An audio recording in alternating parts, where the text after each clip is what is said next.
ओडिशार एही जिल्लार ना एक राक्षसर नारू रही। राक्षसर नाम है कंदरासुर। आपण माने जानी सारिबेनी मु कथा हेउची ऐतिह्य विमंडित केन्द्रापड़ा जिल्ला विषय रे। मान्यता अछि जे प्रभु बलराम कंदरासुर को बद्ध करी लोक मानकु रक्षा करथिले।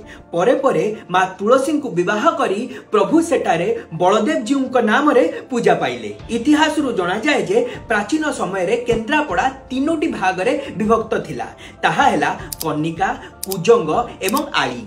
केन्द्रापड़ा हेउची प्राचीन नौ वाणिज्यर गंताघर।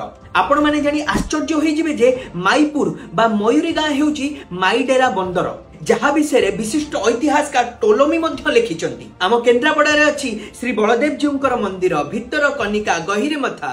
आपण मानकर घर केन्द्रापड़ा रे केउठी मते कमेंट करी निहाती जणाइबे। आ आम माटी विषय रे एम्ति कथा जानिया पय चाहुतिले मते फॉलो निश्चय करिवे। जय जगन्नाथ।